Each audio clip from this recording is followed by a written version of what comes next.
Well, hi, my name is Liesl. I am 23 years old. In 2019, when I was about to start my senior year of high school, I was diagnosed with a very rare and very aggressive form of cancer called desmoplastic small round cell tumor. And so for the next 2 or so years, I went through chemotherapy, radiation, a major surgery, and things were looking really great. I was pronounced to be in remission as of, I think, 2023, and had a couple of really good years. I felt good. I was able to go to college.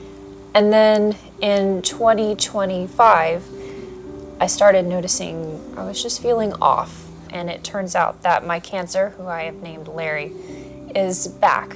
Larry is all over the place. He's all back in my abdomen, probably in my lungs. So we're kind of back to square one. And the interesting thing with this cancer is that it's terrible cancer. It doesn't respond well to treatment the first time around, but it did work the first time. However, it usually comes back in recurrence, which I'm now in, and when it does, chemo doesn't do much to it. And so I've decided to come home and try to live as healthy and as full of a life as I can. And I'm trusting God. I'm trusting God for what the next chapter holds. And I don't know what that is, and I don't know how long it'll be. It could be 50 years, it could be 60 years, it could be 10 days. I don't know.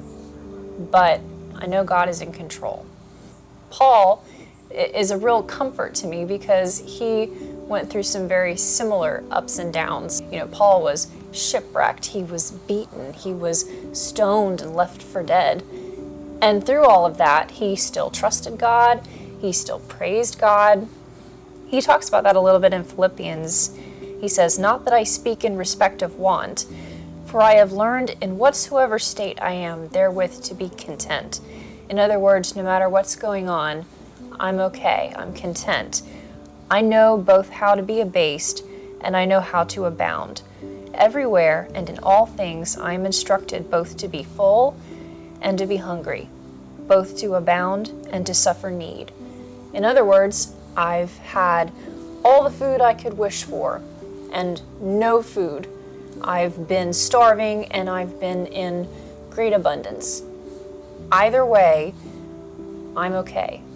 And here's why. Because I can do all things through Christ, which strengtheneth me. With his strength, I can suffer anything. I can endure any hardship because God is with me. I have definitely had to grapple with my mortality a little bit more this time around. I think the first time around, I was 17, so this is great. I'm going to be one of those cancer survivors with a bandana that's really cool. And I still have that optimism, but I think I also have a little bit more of a sense of, but that may not be where God leads. I may be going home. And the thing that has been really comforting is just the thought that, okay, worst case scenario, I die. Well, that means I go to heaven. Heaven is awesome. Heaven means no more nausea, no more belly cramps, no more sickness, no more fatigue. Heaven means getting to hang out with Jesus for the rest of my life, for the rest of eternity, to see all my friends that have gone on before me. That's amazing. The worst case scenario is really the best case scenario. And okay, let's look at the best case scenario. On earth, God heals me. That's great. I have maybe 50, 60 more years to serve him, to enjoy his blessings. So I'm in a win-win situation.